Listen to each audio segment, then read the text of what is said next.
Question number 1। Sir.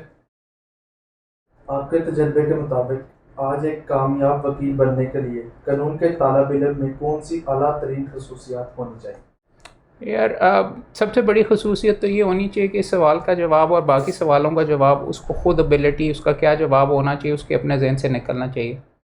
सबसे important खसूसियत जो कि एक वकील के अंदर होनी चाहिए, और ये सवाल किसी स्टूडेंट को अपने आप से ख़ुद पूछना चाहिए। बिकॉज़ सबसे इम्पॉर्टेंट चीज़ उसके अंदर वकील के अंदर ये होनी चाहिए या स्टूडेंट्स के अंदर ये होनी चाहिए कि इंडिपेंडेंट थाट जिसको मैं कहता हूँ, अपना जहन इस्तेमाल करके। और समझने की बात ये है कि ना तो आपके वालिद साहब ने आके आपकी वहाँ पे मदद करनी है, ना आपके असातिज़ा ने करनी है। इंपॉर्टेंट चीज़ ये है कि आप वहाँ पे खड़े होके मुकदमे के अंदर इंडिपेंडेंटली कैसे एग्जीक्यूट कर सकते हैं। तो ये जो इंडिपेंडेंस होती है ना, कि ख़ुद सोचना, ख़ुद लिखना, ख़ुद पढ़ना, ख़ुद समझना और ख़ुद हाजिर दिमागी के साथ जज को जवाब देना, जिसको मैं इंडिपेंडेंस कह रहा हूँ, और इम्प्रूव करने की एबिलिटी, ये सारी की सारी खसूसियात आपको स्टूडेंट के टाइम के ऊपर ही डेवलप करनी होती हैं। आहिस्ता आहिस्ता करेंगे तो जब तक आप प्रोफेशन में आएंगे तो झाका खुल गया होगा लिखने का, बोलने का, ये सारे की सारी चीज़ों का। वकालत एक इस नौइयत का प्रोफेशन है कि आप अकेले खड़े होते हैं और अकेले परफॉर्म करते हैं वहाँ पे।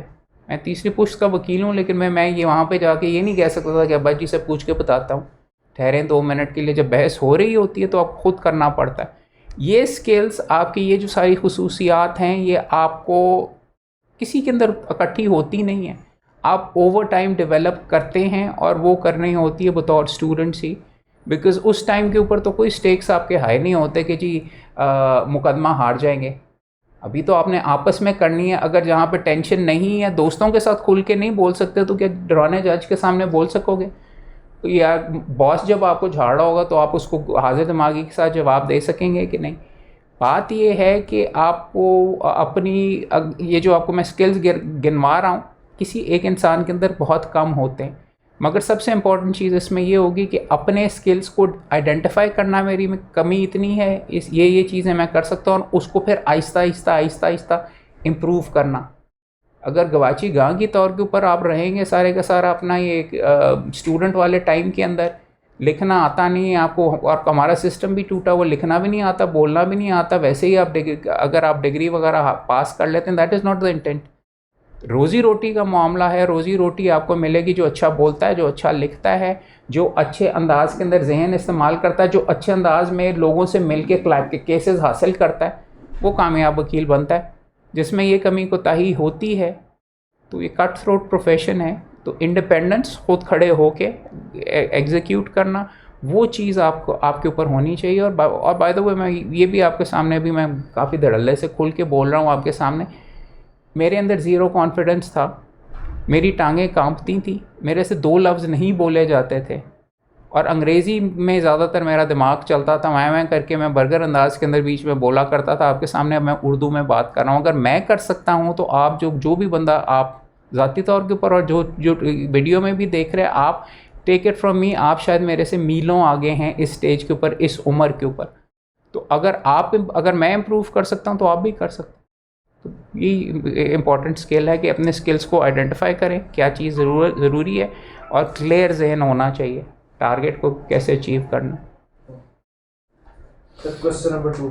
बुक रीडिंग एक कानून के तालब इल्म के लिए किस कदर ज़रूरी है, और एक तालब इल्म को कौन सी कुतब का मुताला करना चाहिए? यार आप देखो, बुक रीडिंग पर से, फाइल रीडिंग एक वकील के लिए सबसे इम्पॉर्टेंट है। फ़ाइल पढ़ोगे, टीके के ज़रिए तो नहीं लगेगी। इतनी मोटी फ़ाइल सामने आ गई और आपने ज़िंदगी में कोई किताब कभी पढ़ी नहीं हुई, तो आप तो गुम जाएंगे। मैं आपके सामने टुकड़े टुकड़ों में इन सादे सवालों का जवाब इसलिए दे रहा हूँ कि मैं चाह रहा हूँ कि आप अपना जहन इस्तेमाल करके ख़ुद समझने की भी कोशिश करें। क्यों? इतनी मोटी फ़ाइल पढ़नी है तो इतनी मोटी कम से कम किताब तो पढ़ी होनी चाहिए ना। वो बिकॉज किताबें पढ़ना, समझना, उसके अंदर से नुक्ते अखज़ करना भी एक स्किल है। फ़ाइलों का आपका एक्सेस नहीं है आपके हमसाए के अंदर किताबें पढ़ी हुई। अब देखें, मैं हमेशा ये कहता हूँ कि अब किताबें पढ़ना, दिमाग इस्तेमाल करना, आपका दिमाग एक मसल है। ज़्यादा इस्तेमाल करोगे तो ज़्यादा चलेगा, नहीं इस्तेमाल करोगे तो नहीं चलेगा। किताबें पढ़ने से आप इसलिए किताबें सारी की सारी बीच में पढ़ रहे होते हैं कि आपकी प्रैक्टिस हो रही है, आपके मसल बन रहे हैं। कॉलेज में किताबें इतनी ज़्यादा पढ़ाने का मकसद ही आप पे वज़न डालना ही इतना है कि आप फिर शॉर्ट टाइम के अंदर आपकी रीडिंग एबिलिटी बेहतर हो और आप अखज़ कर सकेंगे भाई लिखा क्यों है, क्या की रहा है बंदा। अब कौन सी किताबें पढ़नी चाहिए मेरी तरफ से, आप अखबार जहान पढ़ें, क्रिकेटर मैगज़ीन पढ़ें, कुछ पढ़ें, मोटी मोटी देखें आपने अपनी अंग्रेज़ी अगर ठीक करनी है तो हाँ अंग्रेज़ी पढ़ोगे तो अंग्रेज़ी समझने की और लिखने की होगी। मेरी तरह अगर आप उर्दू, अगर आप बर्गर अंदाज के अंदर थे अंग्रेज़ी अंग्रेज़ी अंग्रेज़ी, तो आप बैठ के उर्दू की पढ़ें, उर्दू की शायरी पढ़ें, उर्दू की शायरी लिखने की कोशिश करें, इस तरीके से सारे के सारे, ताकि आपकी ज़बान में उर्दू में रवानी आए। आपको पता है कि आपको क्या चीज़ पसंद है।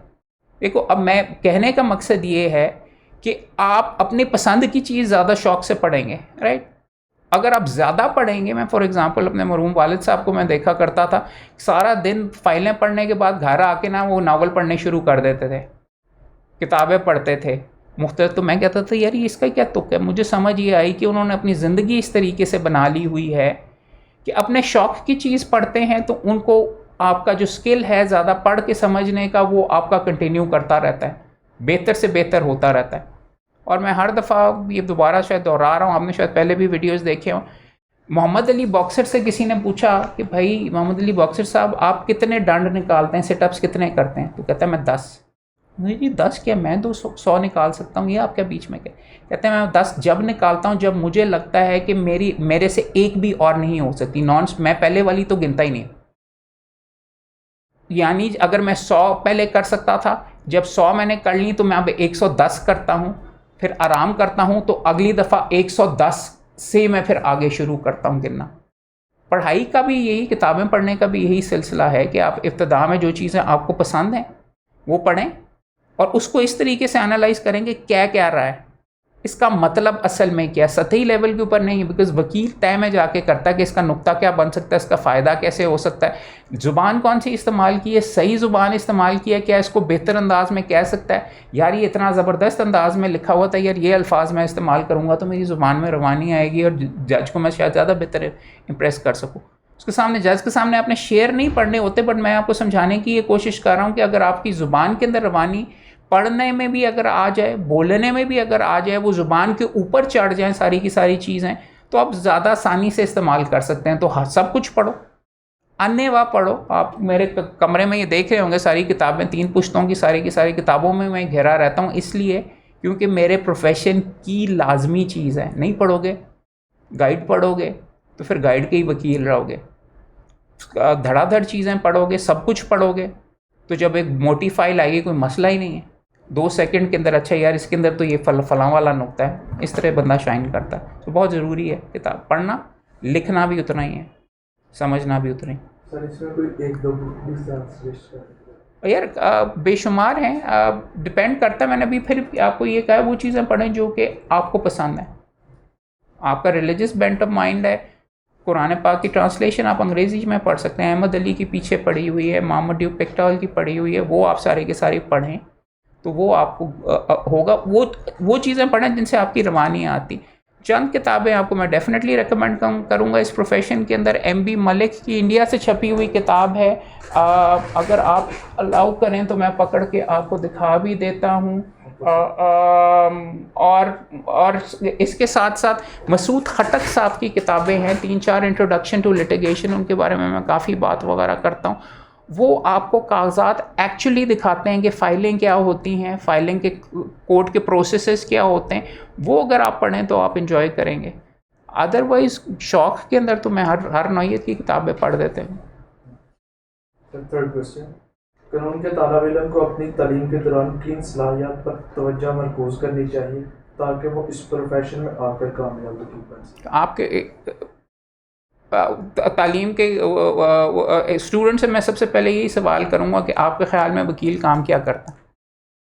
वकील के पास क्लाइंट आता है, उसकी बात समझता है, तो दिमाग इस्तेमाल करके लोगों से बात करके उनका नुक्ता समझना, उनसे बात करने की एबिलिटी एज एन ऑन इंसान लेवल होनी चाहिए। अपने स्टूडेंट क्लास फेलोज़ के साथ या टीचर्स के साथ इंटरेक्ट नहीं करोगे और अपना मकसद ही आप नहीं हासिल कर सकोगे तो फ़ीस कैसे हासिल करोगे, मुकदमा कैसे पकड़ोगे। अब मुकदमा आ गया, थोड़ी बहुत कानून की नॉलेज भी होनी चाहिए कि उनमें इस्तेमाल किस तरह करना है, कागजात भी वो पढ़ने की एबिलिटी होनी चाहिए। उससे उसको अब आपने एक दावा बनाना है, मगर दावे में लिखना क्या है, उसका नुक्ता अखज़ करने की, जो चीज़ पढ़ी है उसको चबा के उसमें से एनर्जी या नुक्ता वगैरह हासिल करके कैसे करना, और अब कागज़ पे लिखना क्या है, लिख के कॉपियाँ वगैरह करके, प्रोसीजर भी पता होना चाहिए कितनी कॉपियाँ चाहिए, कौन सा कागज़ इस्तेमाल करना है। वो सलाहियत वो CRPC CPC जब आप पढ़ोगे उधर से पता चलेगा। अब फ़ाइल हाथ में तैयार हो गई, अब उठा के कोर्ट के सामने गए तो वहाँ पे फिर बोलना भी है कि सिर्फ यूं जाके दिखा दोगे उसको। और सारी चीज़ों में आपसे टुकड़े तोड़ के मैं एक आपको सबसे इम्पॉर्टेंट चीज़ भी पॉइंट आउट इस तरह कर रहा हूँ कि सबसे इम्पॉर्टेंट एबिलिटी आपकी ये होनी चाहिए कि चीज़ों को टुकड़ों में तोड़ के, यही मैं आपको समझा रहा हूँ। इसी तरीके से मैंने उस जज को भी समझाना है, ना मैंने उसके सामने जाके तकरीर करनी है, मैंने उसको मवाद देना है जिसके ऊपर वो मेरे फेवर के अंदर डिसाइड करे। और अगर लॉजिकल अंदाज के अंदर, जैसे कि मैं आपके सामने भी गुफ्तगू कर रहा हूँ और ये सारी चीज़ें, एक तरीका तो आसान तरीका है कि मैं गिनवा देता 1 2 3 4, मगर जब आपके साथ ये तोड़ के समझा रहा हूँ तो ये सबसे इंपॉर्टेंट स्किल होता है एक जज को एक बंदे को कन्विंस करने का, कि आपको भी मैं अपने साथ उठा के इसके अंदर लेके जा रहा हूँ, जिसका आपको मैंने लाइव दिखा रहा हूँ एबिलिटी किस तरीके से एग्जीक्यूट करना है। तो ये सारी की सारी सलाहियात आपको बतौर स्टूडेंट एग्जीक्यूट करनी ही पड़ेंगी। ये सारी सलाहियात आपको खुद पता होनी चाहिए। ये इसलिए नहीं आपका होना चाहिए कि मैंने ये स्किल्स ठीक करने, क्योंकि अहमद गयूम ने कहा था आपके जहन से इन सवालात के खुद भी आप पैरेलल के अंदर आप इनके जवाबात खुद डेवलप करने की कोशिश करेंगे यार। और मेरा कोई रिलीजियस में आपको सहीफ़ा नहीं यहाँ से पढ़ के बता रहा, I can be wrong as well. आपके लिए आप नहीं यार मैं शेर पढ़ के जज को लतीफ़ा सुना के मैं उससे रिलीफ हासिल कर सकता हूँ नईम बुखारी अंदाज में, मखौल के अंदर। आपकी अगर पर्सनालिटी को वो सूट करता है तो आप उस अंदाज के अंदर बात करेंगे। मेरी तरह अगर आप में कॉन्फिडेंस नहीं है तो किताबों के पलंदे साथ ले जाके जज को कहेंगे सुप्रीम कोर्ट ने ये ऑर्डर किया हुआ है, इस तरीके से आप करें। सो ये आपके जो इश्यूज़ वगैरह हैं, आई थिंक इसी तरीके से अगर आप करेंगे, so that would be good way to go about it, right. तो छोटे छोटे सवालों के लंबे लंबे मैं जवाबात इसलिए दे रहा हूँ कि आप दोस्त भी देखें कि तय में जाके नसीहती प्रोग्राम नहीं करने की ज़रूरत। सर 4th क्वेश्चन, कानून के तालिब इल्म अपनी थिंकिंग स्किल को किस तरह बढ़ा सकते हैं? हाँ, थिंकिंग स्किल किस तरह इंप्रूव हो सकती है? दिमाग के बारे में मैंने अभी यही कहा कि एक मसल है, मसल पर ज़्यादा बड़े बनाने का तरीका क्या होता है कि इस्तेमाल करें। स्टैमिना बढ़ाने का तरीका ये होता है कि ज़्यादा से ज़्यादा इस्तेमाल करें, जब थक जाएं तो उसके बाद और इस्तेमाल करें। अगर आप और ज़्यादा इस्तेमाल करेंगे तो और तेज़ होगा। मुख्तलिफ़ ट्रिक्स, मुख्तलिफ़ एबिलिटीज़ होती हैं जिसके साथ आप अपने ब्रेन को एक्टिवेट कर सकते हैं। मैं सुबह जब उठता हूँ तो आके अखबार उर्दू और अंग्रेज़ी का पढ़ता हूँ ताकि दिमाग के अंदर उर्दू अंग्रेज़ी चलनी शुरू हो जाए।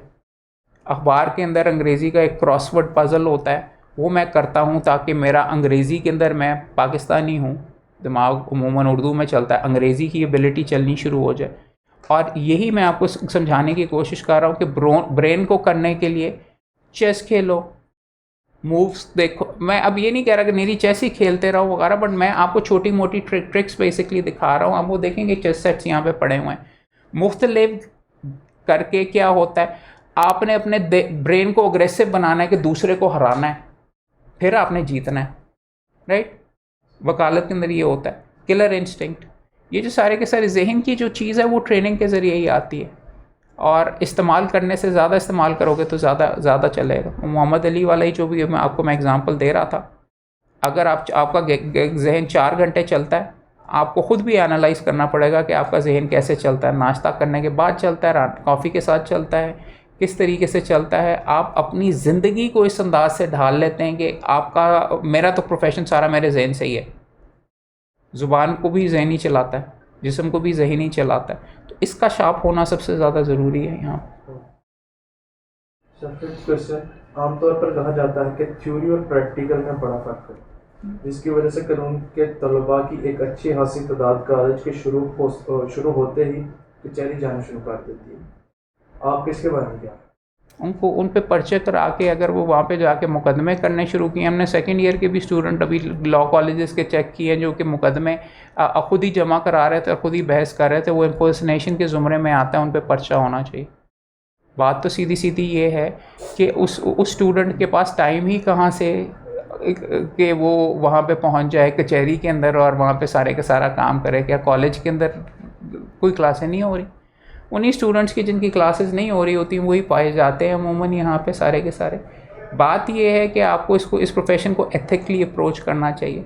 ये मुकम्मल तौर के ऊपर प्रैक्टिकल है, मगर पहले आप थोड़ा बहुत कानून करना सीख लें। पहले जाके आप सर्जरी करनी नहीं शुरू कर देते कि चीर फाड़ करके बंदे को करना शुरू कर दें। पहले आपको नॉलेज MBBS उसके बाद फिर प्रैक्टिकल ट्रेनिंग और आप पिकअप करते हैं। इब्तिदा के अंदर मैं ये डेफिनेटली आपको कहता हूँ हर लड़के को कि आप इंटर्नशिप ज़रूर करें। कचहरी जाने का मतलब इंटर्नशिप नहीं होता या एसोसिएटशिप नहीं होता या कमाई नहीं होता। इसका मतलब ये होता है कि आप डेफिनेटली कोर्ट में जाएं और आप अगर एक चेंबर में जाएं, आंखें खोल के देखें, अच्छा फाइलें ये होती हैं, CRPC जो मैं पढ़ रहा हूँ या CPC पढ़ रहा हूँ, अच्छा 711 की ये एप्लीकेशन होती है, दावा देखने में ये होता है, ये कागजात लगते हैं, इस कोर्ट में जाते हैं, यहाँ पे ये जज होता है, यहाँ पे इस साइड पे हम खड़े होते हैं। ये आपको इंटर्नशिप्स के ज़रिए, तो वो एक चेंबर के ज़रिए अगर आप जाएंगे और ये चीज़ें देखेंगे तो वो लाजमी है। आपके कनेक्शंस बनेंगे ताकि जब आपकी डिग्री कंप्लीट होगी तो आपको पता होगा कि मैंने फ़लाँ के पास जाके अप्लाई करना है, फ़लाँ से ट्रेनिंग हासिल करनी है। आखिरी 2 सालों में वो करना बहुत ज़रूरी है। मगर किसी वक्त स्टूडेंट का वहाँ पे कचहरी में यूनिफॉर्म पहन के चले जाना, और मेहरबानी करके यूनिफॉर्म पहले ना पहना करें। लाल जो टाई है या मरून टाई जो कि रूल्स में लिखा हुआ है कि अंडर ट्रेनिंग वकीलों के लिए भी, वो प्राइड के तौर के ऊपर पहने, ना कि ये करके हमें कई स्टूडेंट्स वगैरह ऐसे भी बीच में मिले जो LLB में जब तीसरी मरतबा फेल हुए तो हमारे पास एहतजाज करने के लिए आए और कहते हैं देखें हम घर के बाहर हमने एडवोकेट लिख के किया हुआ, तो अब और सेकेंड ईयर में वो फेल हो रहा था, एडवोकेट लिख के किया हुआ तो इन्होंने हमें फिर से फेल कर दिया हुआ, तो क्या हम अब उतार लें? हमारी कितनी बेइज्जती होगी। इस तरीके से ये ज़रा थोड़ा सा आप हाथ हल्का ही रखिए। ये प्रैक्टिकल प्रोफेशन है और प्रैक्टिकल स्किल्स को अप्रोच करना बहुत ज़्यादा ज़रूरी है।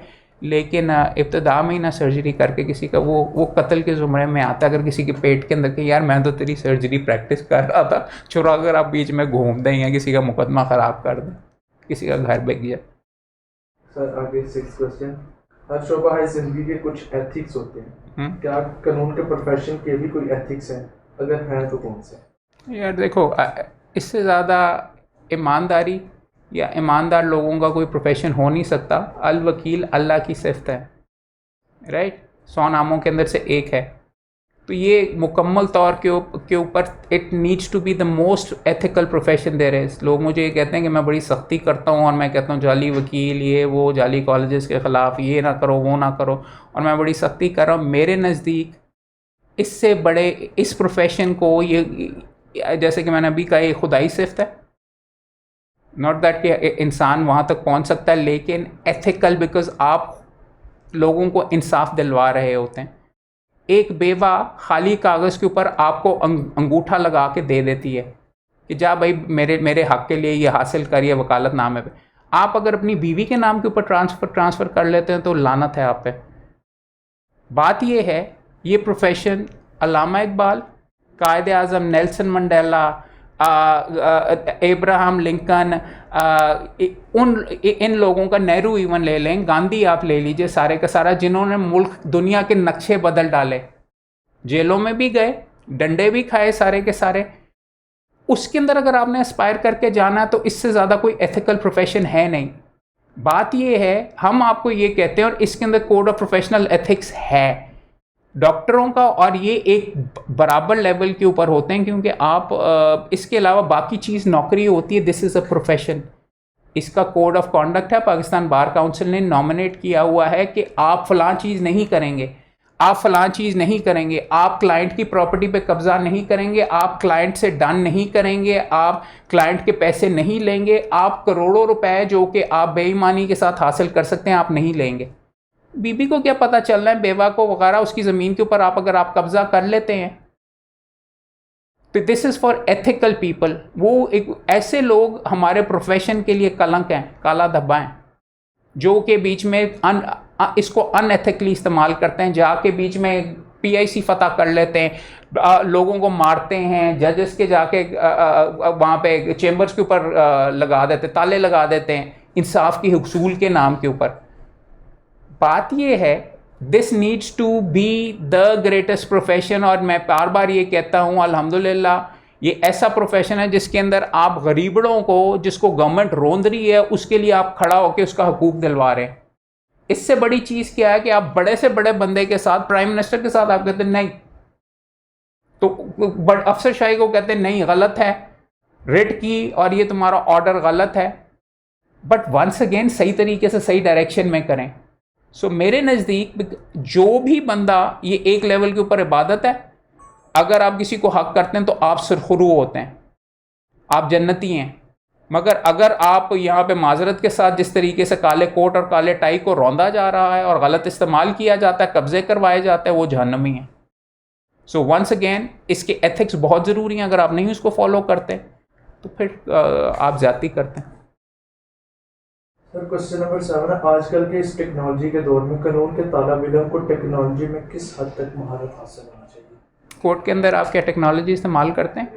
जैसा मैं जजमेंट बीच में मोबाइल के अंदर से ज़रा निकाल के आपको ये कर देता हूँ या ये करके, देखो टाइपिंग एबिलिटी वगैरह ये सही है। मैं आपको ये बता रहा हूँ, जो चीज़ आपके सिस्टम के अंदर इस वक्त रिक्वायरमेंट है उसकी हद तक आपके पास होनी चाहिए। लड़कों के अंदर ये बड़ा ChatGPT से मैं ड्राफ्ट करवा लिया, मैंने जी बहुत बड़ा ज़बरदस्त मजमून मैंने फ़लाँ चीज़ पर ChatGPT से कर लिया, तो उस बंदे ने अपना वक्त ज़ाया किया।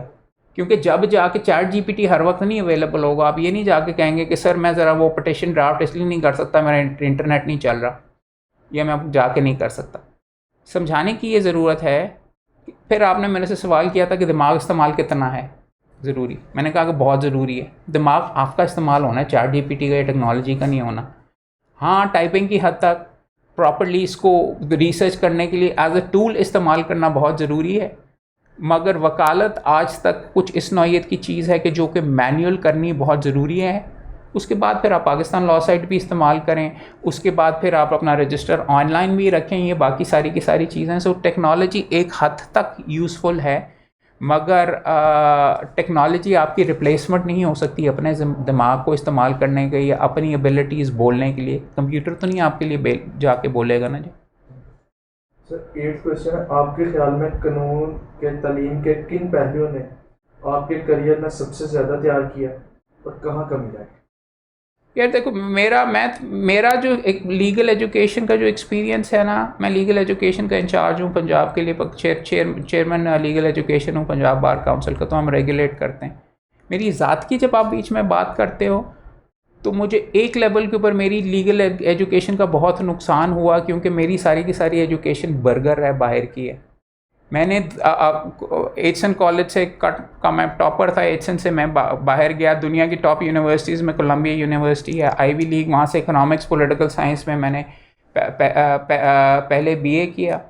मेरा प्रोफेसर वहाँ पे टॉप का बंदा था, जो कि नोबेल प्राइज़ जिसको मिला, रॉबर्ट मंडेल। उसके बाद मैं ऑक्सफोर्ड गया, वहाँ से मैंने लॉ किया।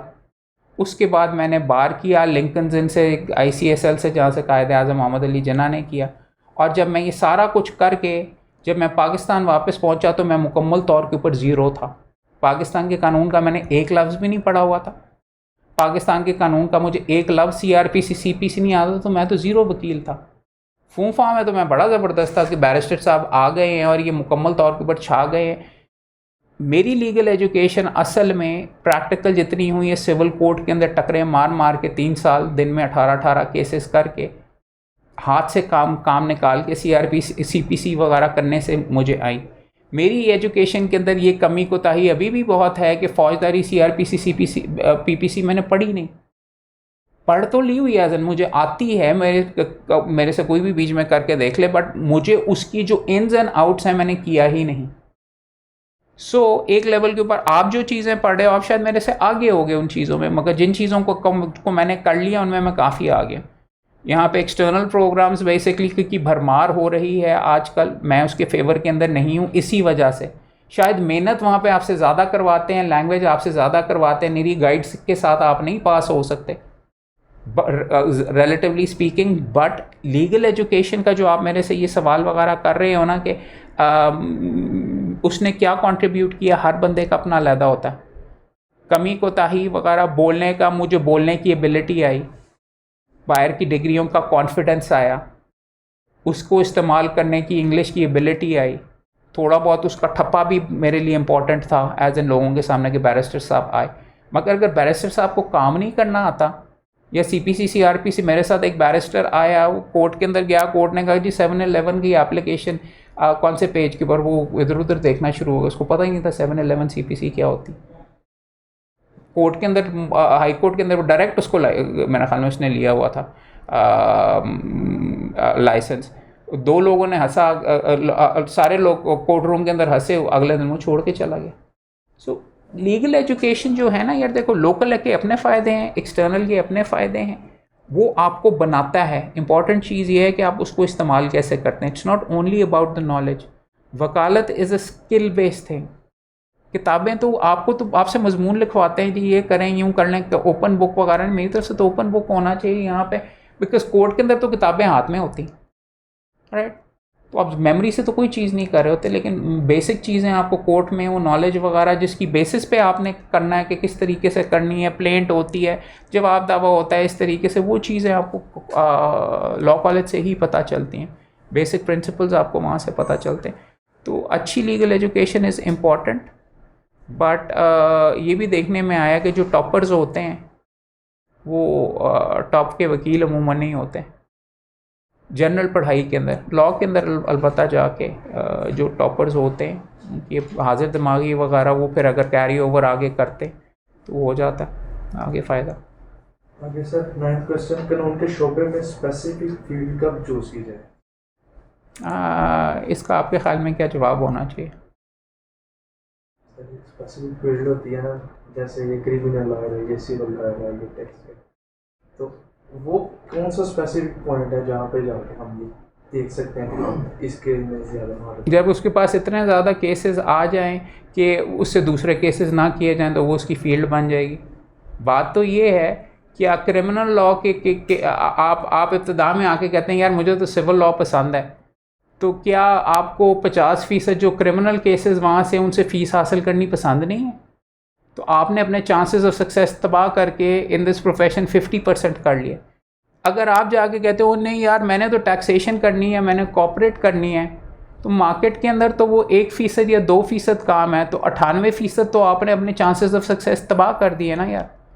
क्योंकि जहाँ से आपको इब्तिदा में कि आपके ख्याल में, और फील्ड भी देखिए इस तरीके से, यू कांट स्पेशलाइज इब्तिदा में। आपने टारगेट करना है इब्तिदा में उन केसेस को जो जिस नौयत के केसेस आपको इब्तिदा में 2 साल में मिल सकते हैं।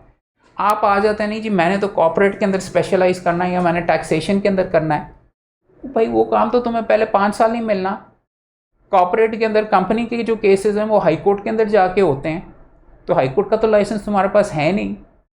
तुम्हें तो वो काम सीखना चाहिए इब्तिदा के अंदर जो जिस नौयत का, I am not saying specialize, I am saying वो काम सीखो उस नौयत का कि जिस नौयत का काम आपको मिल सकता है, और मुकम्मल तौर पे ब्रॉड बेसिस पे छोटी छोटी मोटी बेलें, रिमांड कंटेस्ट करना, सिविल के दावे, इनहेरिटेंस के दावे, कस्टडी के मामला जो कि आपके मोहल्ले के अंदर या आपके जानने वालों से भी मिल सकते हैं आपको। आपने रॉकेट साइंस जाके मलिक क़य्यूम साहब के साथ जाके सुप्रीम कोर्ट के, तो आपने उनकी फाइलें उठा के आप तस्वीरों के अंदर तो आप आ जाते हैं, मगर अगर आपको सादा मुकदमा नहीं करना आया तो आप वेले हैं, कमाई कहाँ से करोगे? फाइलें उठाने के लिए तो तुम्हें एक फ़िक्स तनख्वाह मिल रही होगी। सो इम्पॉर्टेंट चीज़ specialisation is a very silly thing for anyone to do इब्तिदा में। सिर्फ उन लोगों को करनी चाहिए जिनके फॉर एग्ज़ाम्पल वालिद तीसरी पुश्त के वकील हैं ऑलरेडी, उनका चेंबर सिविल नौयत का चल रहा है, तो वो तो जाके कर सकते हैं कि यार क्योंकि उनके पास काम ही इतना ज़्यादा इब्तिदा में आ रहा होता है। You cannot in the beginning of your career से कि नहीं भाई वो मैं तो फौजदारी नहीं करता। क्यों नहीं करता? तुम्हें कहना चाहिए लाओ मैं करता हूँ यार, बल्कि मुझे पैसे देने की भी नहीं ज़रूरत, मुझे मेरा ख़र्चा पूरा कर दो, अगली दफ़ा चार्ज करो। काम सीखना है ना, उससे काम से काम आगे निकलता है। सो बिल्कुल गलत चीज़ है स्पेशलाइजेशन। उम्मीद रखना कि जी मैं इस साइड पे जाऊँगा या मैं उधर जाऊँगा, हर बंदे के पैसे बराबर के होते हैं, और आप अपने चांसेस ऑफ सक्सेस तबाह कर रहे होते हैं जब आप स्पेशलाइज कर रहे होते हैं। इब्तिदा में करने की नहीं, मे बी 5 ईयर्स के बाद, 10 साल के बाद। सर लेट्स कंक्लूड, आप अपने एक क्लासरूम से लेकर कोर्ट रूम तक जाने का सफ़र के कुछ यादगार लम्हा शेयर करें। यार बहुत ज़्यादा हैं करने के लिए। मैंने आपको डिग्रियां तो अपने आपको बता दी हैं कि मैंने बेशुमार इकट्ठी की। मेरे वालिद साहब मेरी वकालत के अंदर आने के सिटिंग हाई कोर्ट के जज थे, उनके वालिद साहब सुप्रीम कोर्ट के जज रह चुके हुए थे। मेरे वकालत में आने के बहुत ख़िलाफ़ थे और मेरे वालिद साहब मुझे ये कहते थे कि तू बहुत नरम बच्चा, तेरे बस का काम नहीं है वकालत करना। मैं और मेरा भाई ज़बरदस्ती लड़ाई करके हम इस प्रोफेशन में आए, क्योंकि मैंने अपने वालिद साहब को देखा कि मेहनत करते हुए, कमाई करते हुए, इंडिपेंडेंस के साथ नाम बनाते हुए सारे का सारा। तो मैंने कहा मैंने तो यही करना, और मैं ज़िद करके आया। और मैं इस प्रोफेशन में इसलिए आया क्योंकि मैं चाहता था कि ये प्रोफेशन मुझे इम्प्रूव कर सकता है। मैं आपको कह रहा हूँ कि बार के अंदर भी मेरी टांगें कांपती थी, 2 लफ्ज़ नहीं मेरे से बोले जाते थे वहाँ पे। मैं चाहता था कि मैं अपने आप को इम्प्रूव करूँ, और मैं कायदे आज़म के ऊपर जो स्टैनली वोलपर्ट की किताब है जिन्ना ऑफ पाकिस्तान, वो मैंने पढ़ी हुई थी। वो इट चेंज माई लाइफ कि मैं एक्चुअली करना चाहता। मैं साइंसेज और दूसरी चीज़ें, मैंने आपको कहा पहली डिग्री मेरा एक प्रोफेसर जो इकोनॉमिक्स का था वो नोबेल प्राइज़ विनर था, बाद में बीच में जीता था। करने को मुझे वर्ल्ड बैंक इधर उधर से भी नौकरियाँ थी, मगर मेरे जहन के अंदर ये था कि पाकिस्तान वापस आके मैंने अपना हिस्सा डालना है, अपनी एक्चुअल ज़िंदगी को कोई मकसद वगैरह देना है, राइट। जीता तो हर बंदा ही है, हर बंदा एंड में फौत भी हो जाता है। लोगों की आपने मदद की कि नहीं? पाकिस्तान के अंदर आपको जो मसले मसाइल नज़र आए, क्या आपने ये किया कि या मेरे 90% जो मेरे साथ एशियन के शहजादे जितने दोस्त वगैरह थे उनकी तरह आप अमेरिका में ही रह गए? पाकिस्तान का अलमिया अनफॉर्चुनेटली लीगल एजुकेशन, जिसमें हमारी एजुकेशन हमारी फेल कर रही है। मेरी एशियन के अंदर जो टॉप कॉलेज थे, एलीट के एलीट जो बच्चे हैं, 108 के अंदर से 97 पाकिस्तानी नहीं वापस आए। पाकिस्तान का जो ख्वाब, जो सबसे ज़्यादा जिनको फैसिलिटीज़ यहाँ पे दी जाती हैं, कहते हैं रहन दो। और आपका जो ब्रेन ड्रेन वगैरह बेसिकली इंतहाई ये है कि जो आपके बेस्ट जहन हैं, जो कि सबसे ज़्यादा एलीट है, जो आके पाकिस्तान को बेहतर कर सकते हैं, कहते हैं कोई ज़रूरत नहीं यार, हम बाहर ही बैठ के ना हम बैंकर रहते हैं या हम फ़लाँ जगह पे हो जाते हैं, हम यहाँ पे। इस तरीके से मेरा मौक़िफ़ कम अज़ कम मुकम्मल तौर पर था। एजुकेशन भी मैंने सारी इसी नौइयत के अंदर, इसी अंदाज़ के अंदर लेके चली। तो ये था, बहुत मज़ा किया, बहुत पार्टी भी की, बहुत खेले भी, बहुत दोस्त भी बनाए, मगर मुझे ये बीच में उसकी हमेशा अफसोस रहेगा, बहुत जल्दी भी किया, आगे जाना आना जाना है वापस ये करके वगैरह इस तरीके से। बट स्टूडेंट वाले दिन बहुत ज़्यादा याद भी आते हैं, बिकॉज़ इस स्टेज के ऊपर, इस लेवल के ऊपर आके टेंशन ही है, कमाई का प्रेशर है। तमाम आप जो सारे स्टूडेंट्स हैं, आपको ख़ास तौर पे मैं ये कहूँगा, enjoy it a lot. It is a very healthy thing. खुल के बोलो, खुल के खेलो, खुल के हंसो, खुल के दोस्त बनाओ दोनों साइडों पे, और मर्द और वगैरह सारे के सारे। Game is on. नहीं यार, बिहेव करना चाहिए। कहना ये बेसिकली चाह रहा हूँ कि ये वाले दिन आपको बाद में बहुत याद आते हैं। They also set up the direction of your life as well. मुकम्मल तौर पे खेलने में भी मत करें मुकाबला। आप अपना किलर इंस्टिंक्ट, अपना डोमिनेट करने का, अपनी एबिलिटी ड्राइव इस स्टेज के ऊपर नहीं करेंगे, मोटे हो जाएंगे, कुंद जहन हो जाएंगे। वैसे अगर आप अपनी बुरी आदतें करेंगे तो वो आपको ज़िंदगी में बाद में जाके ख़राब करेंगी। अगर आप इस स्टेज के ऊपर अपनी एजुकेशन को आप पॉजिटिव डायरेक्शन में, और देखो कॉलेज आना रोज़ कोई आप पे जुल्म नहीं कर रहा। मैंने कई लड़कों से जो जाली कॉलेजेस या ये उनसे बात की, वो कहते हैं कि जी सर देखें, क्या जाने की ज़रूरत है, जाने के बगैर भी हमें डिग्री मिल जाती। तो उनका दिमाग रोज़ उठने का एबिलिटी, सुबह उठ के टाइम के ऊपर जाने की नहीं है, तो कोर्ट कैसे जाओगे? रोज़ लिखने की एबिलिटी अगर नहीं है, रोज़ किताब पढ़ने की, रोज़ लोगों से मिलने की, उसका डिसिप्लिन अगर नहीं, रोज़ शेव करने की, रोज़ साफ़ कपड़े पहन के जाने की, लोगों से मिलने की अगर नहीं है, तो क्या जब आप प्रेशर आप पे होगा, आप यहाँ पे बाहर जब आएंगे, जब आप पे पैसों का और वालिदैन एक्सपेक्ट कर रहे होंगे कि अर्न करके आओ, तो वो काम पे फिर आप एग्जीक्यूट करोगे। बात ये है कि कॉलेज आपकी एबिलिटीज़ और आपके टेस्ट वगैरह करने के लिए भी, कॉलेज आपको सिखा रहा होता है कोई यार इस टीचर का मस्का लगा के नंबर अच्छे कैसे हासिल करते हैं, यानी वो सिखा रहा होता है इस जज को मस्का लगा के आपने नंबर कैसे हासिल कर मुकदमा कैसे जीतना है। आपका उसको कहते हैं ये जो आपसे चीज़ें लिखवाई जा रही होती हैं वो नंबर तो अपना होता है, आप अच्छे नंबर लोगे तो आप आगे जाके करोगे, बट उसको अगर आप एक पढ़ाई लिखाई को इस पर्पज से करोगे ना तो लॉ स्कूल सबसे ज़्यादा इंपॉर्टेंट है। लॉ स्कूल में जो चीज़ें हैं आपको एक ट्रायल रन दी जा रही है कि आप ये अभी तो टेंशन नहीं है, मुकदमा हार जाओगे तो तबाह हो जाओगे, ये हो जाओगे, फारिग हो जाएगा बंदे का, किसी का कर जाएगा। विदाउट टेंशन आप एग्जीक्यूट कर सकते हो कि नहीं, आप लिख सकते हो कि नहीं, आप पढ़ सकते हो कि नहीं, आप समझ सकते हो कि नहीं, और ये चीज़ें ही उठा के आपने आगे लेके जाना। अगर आपका एटीट्यूड आपकी लीगल एजुकेशन के बारे में अगर आपका अच्छा होगा और आप इसको इस तरीके से लेंगे कि यार मेरी इससे रोज़ी रोटी आइंदा की वाबस्ता है और ये चीज़ें मैंने करनी है, तो यू विल शाइन। अगर आप कहोगे यार की ज़रूरत है कि वगैरह, तो आपका attitude towards your profession down the line भी यही होगा। और आपके लिए आप कहेंगे यार ये क्या अज़ाब है, सुबह 9 बजे उठ के जाना पड़ता है, जज 9 बजे पूरे बैठता है, आप 9:05 पे अगर आप पहुँचे तो आपका मुकदमा खारिज हो गया होगा, तो बेल भी हो गई होगी और क्लाइंट पैसे भी वापस मांगेगा। So all I am trying to explain to you is कि इसलिए एजुकेशन बहुत ज़रूरी है। एजुकेशन के तमाम एस्पेक्ट्स ज़रूरी हैं, जो किताबें हैं वो इतनी ज़्यादा ज़रूरी नहीं है, वो भी अच्छी होनी चाहिए, मगर उनको इस्तेमाल करके आप कैसे इस्तेमाल करते हो और अपना करियर कैसे शाइन करते हो बहुत ज़रूरी है। और आखिरी चीज़ मैं जो आपके सामने कह रहा हूँ, मैं आपको बार बार ये कह रहा हूँ, मैं तीसरी पुश्त का वकील हूँ, राइट। सो व्हाट, आप नहीं हैं, अगर ज़िंदगी आपकी है, आपने भी अपना रास्ता बनाना है। किसी की तरफ ये पॉइंट आउट करके हुए ये तो बीच में शहजादा है, सिल्वर स्पून के साथ ये हुआ आपको उसके मामलात का नहीं पता। आपने फिर भी अपने इसके बावजूद अपनी जगह बनानी है। सिस्टम टूटा हुआ है, बहुत गंद है यहाँ पे, यहाँ बहुत ज़्यादा 2 नंबरी है, आपने ईमानदारी के साथ यहाँ पे बनना है। कायदे आज़म भी आप बन सकते हैं, जिना भी आप बन सकते हैं, और आप वो भी वकील बन सकते हैं जो हथकड़ियों के अंदर अमेरिका के अंदर कल ही बीच में अरेस्ट हुए हैं चंद। सो इम्पॉर्टेंट चीज़ है। अच्छी गप अगर आपके साथ रही, और मैं यही कह रहा हूँ कि दिल के साथ एंजॉय करें और इस प्रोफेशन के अंदर आएँ, यू लव इट, बहुत ज़बरदस्त है। और ये अल्लाह मियाँ की आखिरी चीज़, दुनिया की सबसे बड़ी अल्लाह मियाँ की देन है कि मैं खुशी खुशी सुबह उठ के बिस्तर से दफ्तर आता हूँ। अगर मैं कोई और प्रोफेशन में होता तो मेरे से तो बिस्तर से ना निकला जाता कि क्या गंद है यार, रोज़ वही चीज़, रोज़ वही चीज़, रोज़ वही चीज़। और देखो सबसे बड़ी ज़बरदस्त चीज़, आपसे मेरी बात हो रही है, एक्साइटिंग चीज़, आपने मुझे इस काबिल समझा, इस प्रोफेशन ने मुझे इतनी इज़्ज़त नहीं, देखो इस प्रोफेशन ने मुझे इज़्ज़त दी है और मैंने काम वगैरह भी थोड़ा बहुत बीच में किया है, बट देखो पूरे के पूरे यहाँ पे सारे के सारे you can be Ahmed, you can be better than me, right. ठीक, thank you, thank you so much. Thank you भाई, सलामत।